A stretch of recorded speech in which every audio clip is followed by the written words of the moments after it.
You're not really married."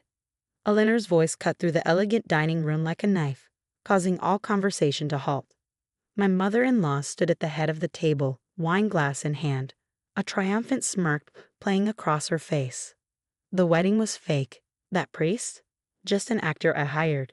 You've been living a lie for the past year." I watched as the color drained from my husband James's face. Around the table, his siblings and their spouses froze mid-bite, forks suspended in the air. The only sound was the gentle tick of the antique grandfather clock in the corner, counting down the seconds of this carefully orchestrated ambush.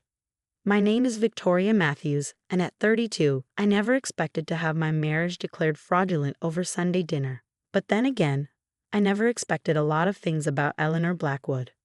"Mom, what are you talking about?" James's voice trembled slightly as he reached for my hand under the table. I gave it a reassuring squeeze, keeping my expression neutral. Eleanor's smile widened as she set down her wine glass. "Oh, darling, I couldn't let you actually marry her. A small-town event planner with no family connections. She's so far beneath us." She turned her gaze to me, eyes glittering with malice. I had to protect the family legacy. The room erupted in chaos.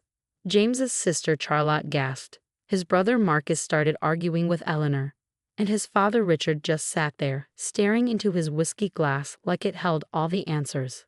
But I remained calm, which seemed to irritate Eleanor more than any reaction she might have expected. "Nothing to say, Victoria? No tears?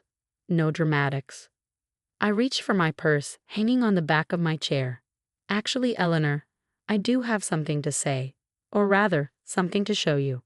I pulled out my phone, taking my time unlocking it while everyone watched. "You see, after that strange conversation we had last week about wedding documentation, I decided to do a little investigating of my own." Her smirk faltered slightly. "What conversation?" "The one you had with your friend Margaret at the country club. You know, where you bragged about how you found the perfect actor to play a priest and how you'd make sure the marriage wasn't legally binding." I started scrolling through my phone. "You really should be more careful about where you have sensitive conversations. The ladies' powder room has surprisingly good acoustics." Eleanor's face went from smug to shocked in an instant. "You were there?" "Oh no, I wasn't. But my friend was. You remember Sophia, the new club manager you were so rude to last month? She happened to be in the stall when you came in. I found what I was looking for and held up my phone. She recorded everything." The sound of Eleanor's voice filled the room, crystal clear. "That little gold digger won't know what hit her. I've arranged everything. The priest will be an actor, the marriage won't be legal, and when the time is right, I'll reveal everything. James will have no choice but to leave her." I paused the recording. "But that's not all. After hearing this, I did some checking. Would you like to know what I found?" Eleanor gripped the edge of the table, her knuckles white. "You're bluffing. The real Father Michael Thompson, who you thought was out of the country during our wedding, he wasn't. In fact, he was exactly where he was supposed to be, performing our ceremony. Your actor never showed up because Father Thompson arrived first. The marriage license is completely legal, filed with the county clerk's office the very next day." I pulled out a folder from my purse and slid it across the table. "Here are copies of all the documentation. Feel free to verify everything." The silence that followed was deafening.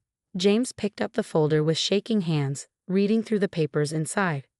His father finally looked up from his whiskey, and his siblings stared at their mother in horror. But how?" Eleanor stammered. "Did you really think I wouldn't do my due diligence? I'm an event planner, Eleanor. I triple-check everything. When Father Thompson called to confirm the ceremony time, he mentioned that someone had tried to cancel his services and hire a replacement. That's when I knew something was wrong." I took a sip of my water, maintaining eye contact with her. I just needed to figure out who was behind it and why. James stood up suddenly, his chair scraping against the hardwood floor. "Mom, how could you do this? To me? To us?" Eleanor's composure cracked completely. "James, darling, I was trying to protect you. She's not one of us. She doesn't understand our world." "No, Mom, you don't understand. Victoria isn't just my wife. She's the best thing that's ever happened to me. And now," he looked around the table, his expression hardening, "now everyone knows exactly what kind of person you are." I reached for his hand again, and he gripped it tightly. We had discussed this moment, planned for it, But the reality was still painful to watch. Family was everything to James, and seeing his mother's true colors was devastating. Eleanor sank into her chair, all pretense of control gone. "Richard, say something," she pleaded with her husband. But Richard Blackwood finally found his voice, and it wasn't what she expected. "I think you've said quite enough, Eleanor. Victoria, James, I believe we all owe you an apology." As the implications of what had just happened began to sink in around the table, I couldn't help but think about how differently this evening could have gone if Eleanor had just accepted me into the family. Instead, her attempt to destroy my marriage had only succeeded in exposing her own manipulation. The grandfather clock continued its steady tick, marking the end of Eleanor's reign of control over the Blackwood family. Dinner was definitely over, but this was just the beginning of a very different kind of family dynamic. The aftermath of that Sunday dinner spread through Boston's high society like wildfire. Eleanor's carefully cultivated image as the matriarch of the prestigious Blackwood family crumbled within days. It wasn't just about her failed attempt to invalidate my marriage. It was about the years of manipulation that the incident had brought to light. I sat in my office at Matthew's Events, reviewing contracts for an upcoming charity gala when Charlotte, James's sister, knocked on my door. She looked different now, less polished, more genuine than she had during all those strained family gatherings. "Victoria, do you have a minute?" she asked, hovering in the doorway. "There's something you need to know." I gestured to the chair across from my desk. Over the past 2 weeks since the dinner, Charlotte had become an unexpected ally, sharing details about Eleanor's past schemes that even James didn't know about. "Mom's trying to sell the summer house," she said, settling into the chair. "The one that's been in the family for generations. She claims she needs the money for her fresh start, but I found these in Dad's study." She pulled out a stack of papers. I took them, scanning quickly. They were receipts for massive gambling debts, all in Eleanor's name. How long has this been going on? Years, apparently. She's been borrowing against family properties, taking loans from Dad's business associates. That's why she was so desperate to keep you out of the family. She was afraid you'd discover her financial schemes. The irony wasn't lost on me. Eleanor had accused me of being a gold digger while she'd been systematically draining the family's resources. I thought about James, who was already struggling with the revelations about his mother. This would crush him. "Does your father know?" I asked, already suspecting the answer. Charlotte shook her head. "He's been so focused on the company, he just signed whatever she put in front of him. But now," she trailed off, looking troubled.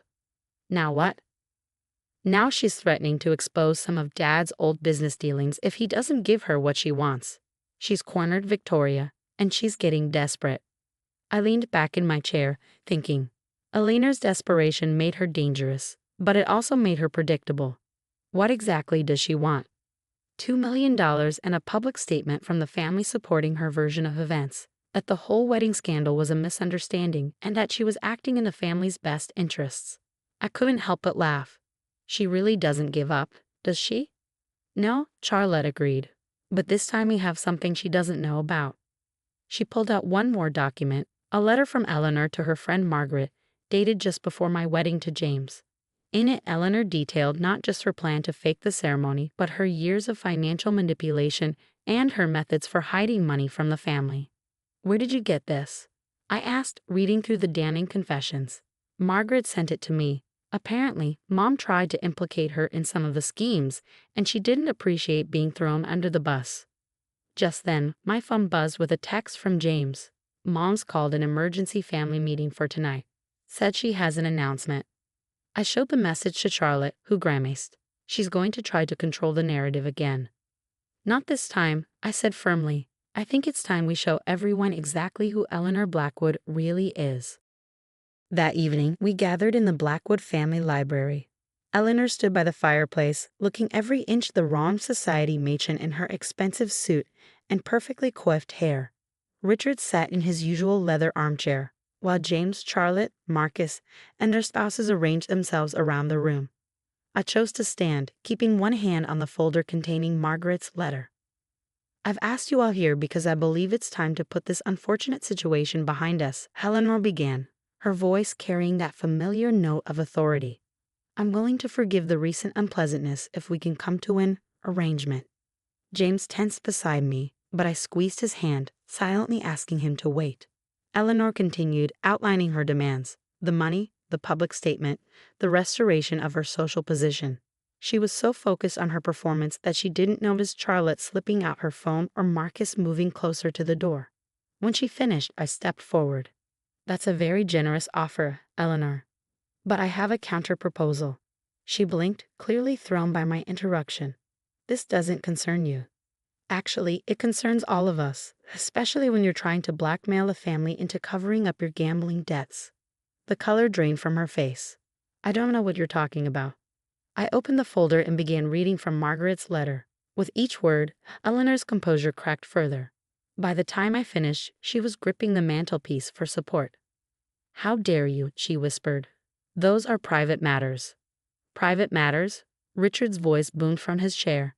"You've been stealing from our family for years, and you call these private matters?" Eleanor spun to face him. "Richard, I can explain." "Save it," he cut her off. "Victoria, Charlotte, thank you for bringing this to light. I believe it's time for some real changes in this family." The next few minutes were chaos as Eleanor realized her carefully constructed world was truly crumbling. She threatened, she pleaded, she tried to turn the siblings against each other. But this time, nobody was listening. As security escorted her from the house, I couldn't help but think about how differently things might have turned out if she just accepted me as part of the family. Her determination to get rid of me had ultimately led to her own undoing. James wrapped his arm around my waist as we watched his mother's car disappear down the driveway. "I'm so sorry," he whispered, "for everything she put you through." I turned to face him, seeing the pain and relief warring in his eyes. "Don't be. Your mother thought she could break us apart, but she only made us stronger." Behind us, the Blackwood family was already beginning to heal, making plans to address Eleanor's damage and move forward together. Sometimes I realized it takes losing someone toxic to truly become a family. 6 months after Eleanor's dramatic exit, I stood in the ballroom of the Blackwood summer house, now transformed into a grand party venue. The house that Eleanor had tried to sell to cover her gambling debts had become the site of the family's renewal. Tonight was special. We were hosting a vow renewal ceremony for James and me, a way to reclaim our marriage story on our own terms. The irony wasn't lost on anyone that we were celebrating in the very house Eleanor had attempted to liquidate. As I adjusted the floral arrangements, old habits die hard, even when you're not the event planner. Charlotte approached with a magazine in hand. "Have you seen this?" she asked, showing me the society pages. There was Eleanor, photographed at some resort in Palm Beach, looking significantly less polished than in her Blackwood days. The headline read, "Disgraced Boston socialite seen working as resort activities director." I couldn't help but smile. She always did love organizing other people's lives. "Dad's lawyers found most of the money," Charlotte said, setting down the magazine. She had it scattered across different accounts, but they're recovering it slowly, though I doubt she'll ever be welcomed back into Boston society. The sound of laughter drew our attention to the garden doors, where James was chatting with his father. Richard Blackwood had changed dramatically since Eleanor's departure. He'd stepped back from the company's daily operations, focusing instead on rebuilding relationships with his children. Today he looked relaxed in a light summer suit, his usual stern expression replaced by genuine warmth. "Victoria," he called out, walking over. "Everything looks perfect, but you shouldn't be working at your own celebration." "Once an event planner, always an event planner," I replied, straightening his boutonniere. "Besides, this is different. This is family." The word hung in the air, carrying new meaning. Family, not the rigid, hierarchical structure Eleanor had enforced, but something warmer, more genuine. Just then, Marcus burst in, waving an envelope. "You'll never believe what Mom just tried." We gathered around as he opened a formal-looking letter. "She's demanding to be invited tonight. Says it's her right as the family matriarch to be present at all significant occasions." Instead of the tension such a demand would have once created, laughter rippled through our group. Eleanor's attempts to maintain control had become almost comical in their desperation. "Should we tell her the party was last week?" Charlotte suggested with a grin. "Or that we moved to Tibet?" James added. "Or," I said, taking the letter and deliberately dropping it into a nearby trash bin, "we could just enjoy our evening without giving her another thought." The ceremony itself was everything our first wedding should have been. Genuine, joyful, and surrounded by people who truly cared about us. Father Thompson, the real one, officiated again, adding a touch of humor to the proceedings by checking everyone's credentials beforehand. During the reception, Richard clinked his glass for a toast. The room fell silent as he stood, looking more emotional than I'd ever seen him. A year ago, he began, I thought I knew what family meant. I thought it was about maintaining appearances, protecting our name, keeping to our own circle. I was wrong. He turned to face James and me. Victoria, when you first joined our family, I let Eleanor convince me you weren't our kind of people. But you showed us what real family values look like. Honesty, courage, and unconditional love. You did just marry James, you helped heal this entire family. Tears pricked my eyes as Richard raised his glass.